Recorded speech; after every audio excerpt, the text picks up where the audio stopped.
New this morning, students in the state's largest school district are no doubt thinking of a new future after this week's major announcement about the Columbus Promise. The program will grant free tuition to Columbus State Community College for any Columbus City school student who graduates from high school.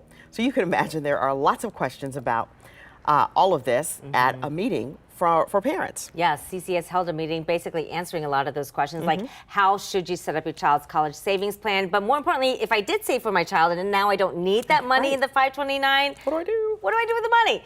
Tim Gorell is the executive director of College Advantage, Ohio's 529, joining us this morning to talk about this. Certainly big news for a lot of parents, but a lot of questions here, Tim. So how do we leverage that 529 account if we don't need it anymore because of Columbus Promise? Well, I don't know if you necessarily won't need it anymore. I think there are two givens here, that an education opportunity after high school is necessary for a majority of people. And the second part of that is going to cost. The Columbus Promise appears to get at the first part of that, of offering an education opportunity at Columbus State University.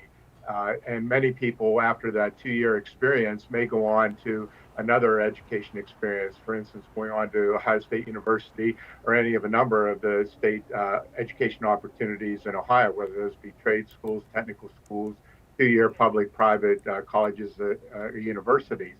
So in that time, if you're using the Columbus Promise at Columbus State University, your 529 is going to continue to grow. And there's no shelf life. There is no limitation of whenever you need to use those funds. And so maybe that's right after the Columbus State experience that you're going on to education entity, or it may be a few years down the road. So those funds will be available for whatever those education opportunities may be. And then can you talk about the flexibility of Ohio's 529 plan? I mean, is it possible to change a beneficiary if you would need to, if the child you had it for doesn't need it anymore? Yes, absolutely. It is very flexible, and maybe you start saving for your firstborn child, and then there's other children that come along, and so you don't use all those funds for that child, the intended beneficiary. Very easy to switch it to other beneficiaries. If you're a grandparent saving for your grandchildren, switch it among grandchildren.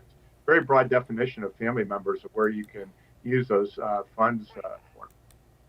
Is it that flexible, Tim, though, the 529, that if you don't want to use any of it for anything education related, that you can put that money towards something else and not get penalized? Well, no. If you do withdraw it, which is an unqualified withdrawal, in other words, that you're not going to an in-state or out-of-state education opportunity that has a federal code, you can you're going to pull those funds out, and you're not using it for tuition and fees, room and board, computers, books, those expenses associated with that education opportunity, and you do pull it out, you will have to pay tax because it's after-tax dollars that are invested, and you would have to pay tax on your earnings, and there would be a 10% penalty.